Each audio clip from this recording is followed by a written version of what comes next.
Goeiemôre. Jy luister na die 113de oordeenking in die reeks, 'n paar maal om die son. Vanoggend se tema is Mindsight. Gister het ons gesels oor die ontsaglike kompleksiteit van die menslike brein en ons besondere vermoë om ons eie bestaan te bevraagteken, om ons eie reis in hierdie lewe te kan plot. 'n Beeld wat by my opkom, is van 'n reis deur die Richtersveld of deur die sandwoude van Mosambiek. Iewers op hierdie onbekende terrein gaan jy nie meer mooi weet waar jy is nie. Soms kom die paadjie waarop jy ry tot 'n einde. Ander kere verdeel dit in twee en jy weet nie mooi watter kant toe nie. Dit is dan dat jy jou groot Tracks for Africa kaart op jou voertuig se engine kap oopgooi en met jou vingers soek totdat jy die plek op die kaart vind waar jy nou is. Eers dan weet jy waar jy moet heen. Is dit moontlik om onsself so op 'n kaart van die lewe te plot? Dit is juis waarom Dan Siegel sy boek die titel gegee het van Mindsight. Mindsight is die vermoë wat tieners, en almal van ons het, om ons eie innerlike wêreld te verken en te verstaan. Vir die doel van ons gesprek vanmôre gaan ek nie die woord probeer vertaal in Afrikaans nie. En mense sou dit seker kon vertaal met die woord geestesinsig, selfinsig of innerlike insig. Maar kom ons hou by die woord Mindsight. Mindsight bestaan uit 3 belangrike vaardighede. Die eerste is insig. Ek spel die in met hoofletters en dan plaas ek 'n koppelteken tussen die in en die sig, net om die betekenis daarvan oor te dra. Insig. Die inkyk in my innerlike geestelike self. Dit klink vanselfsprekend dat ons as mensdom presies weet wat in ons innerlike geestelike self aangaan. Maar dis nie altyd die geval nie, en ek wil dalk verder gaan en sê, ek dink is selde die geval. Dis een van die hoofredes hoekom mense predikante, beraders en sielkundiges gaan sien. Want ons sukkel om onsself waarlik te ken. Insig is om jou lewenskaart oop te slaan, soos daardie Tracks for Africa kaart op die engine kap. En jy begin vra soos: wie is ek?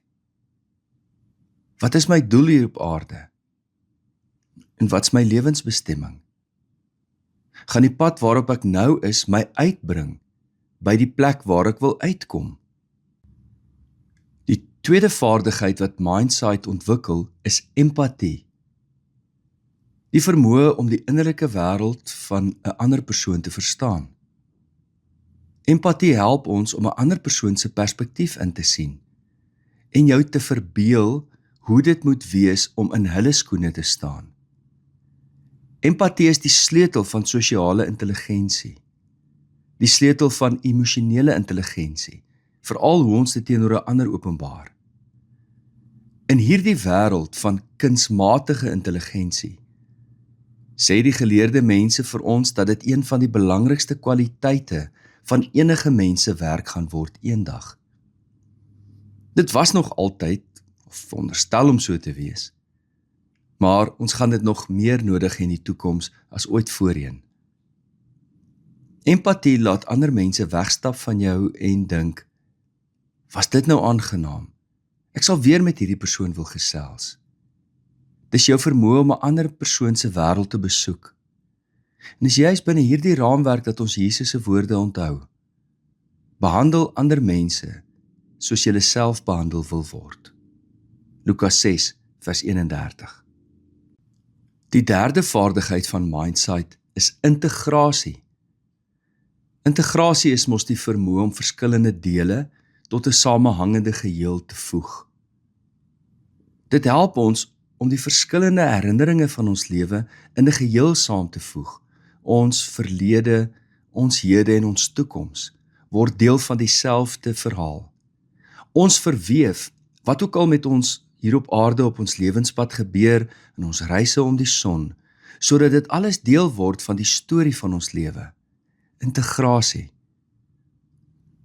Soos enige interessante boek wat jy al ooit in jou lewe gelees het of sal lees, is ons storie vol kinkels, verrassings, dramas, wendings, verlies, teleurstelling, verrassende uitkomste.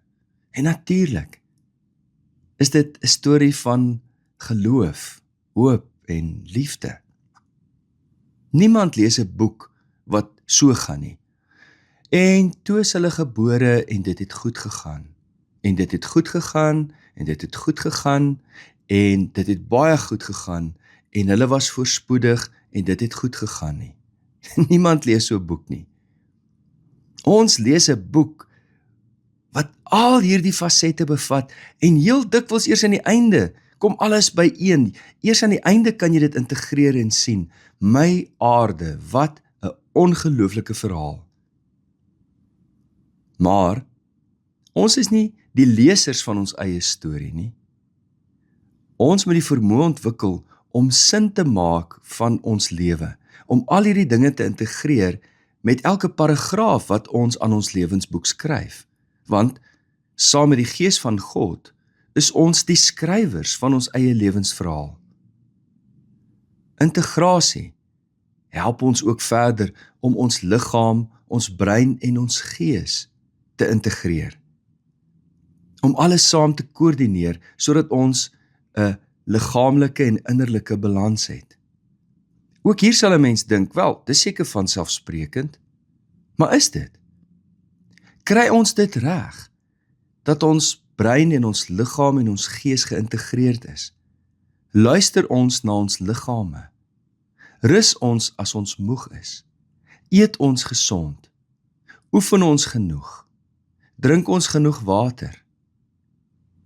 Pas ons liggame op as die tempel van God? Dink ons, soos Paulus ons leer in Filippense 4, aan dit wat goed en reg, wat opbouend en wat heilig is. Integrasie help ons ook om onsself in verhouding tot ander mense beter te verstaan. Met ander woorde, dit sluit aan by empatie, maar is nog meer as dit. Dit help ons om ons verhaal en die mense rondom ons se verhale te integreer, as deel van 'n groter storie van die gemeenskap waarin ons leef en die wêreld waarin ons bestaan. Oor al hierdie dinge gaan ons môre verder praat. Vir nou wil ek vra, wat neem jy uit vanoggend se oordeenking met jou saam? Hoeveel insig het jy op die oomblik in jou eie innerlike self? Hoeveel empatie het jy met ander? Hoe bewus is jy van die ander mense in jou huis se emosies en hoe dit met hulle gaan? Hoe geïntegreerd is die storie van jou lewe? Maak hierdie 3 kwaliteite van Mindsight deel van jou daaglikse roetine. Raak stil en dink aan elkeen van hierdie vaardighede van Mindsight. Ek sluit af met 'n verhaal wat my goeie vriend Martin Slabbert eenmal aan my vertel het en ek 'n paar keer daarna weer gaan lees het. Want hierdie verhaal tref my nou nog, net soos dit die eerste keer my geraak het toe ek dit gehoor het. Rabbi Akiva was 'n tydgenoot van Jesus. Een aand diep in gedagte, het hy verby die kruispad gestap wat hom na Kapernaum sou neem, waar sy eie huis is. Maar so in gedagte loop hy verby die afdraaipad, en sonder dat hy dit besef, loop hy reguit in die reuse hek van 'n Romeinse vesting vas. En skielik hier in die donker, roep 'n Romeinse soldaat van die vestingmuur af. Wie is jy? Wat maak jy hier? 'n Ruk lank volg 'n doodse stilte. Dan antwoord Rabbi Akiva, hoeveel betaal hulle jou om hier wag te staan? Die soldaat het geantwoord, 2 drachma per week. Daarop antwoord Rabbi Akiva, ek sal jou 2 maal soveel betaal, as jy elke dag vir my daardie 2 vrae vra. Wie is jy? Wat maak jy hier? Kom ons bid saam. Hemelse Vader, ons weet dat U eeueoue wysheid vir ons gegee het as mensdom. Dis daar so skatte in die veld. Dis daar om te ontdek. Here, maak ons gewillig en gehoorsaam om U te volg, elke tree van ons lewenspad. Wil U ons help om met daardie wysheid ons lewenskaart oop te gooi, sodat ons met ons vingers sal soek tot ons onsself vind op die kaart van die lewe. En wil U deur U Gees ons help om hierdie vaardighede waaroor ons vandag gepraat het, te kan toepas, sodat ons nie sal verdwaal nie, sodat ons onsself sal bly vind en dat ons sal sin kan maak van ons lewensverhaal hier op aarde.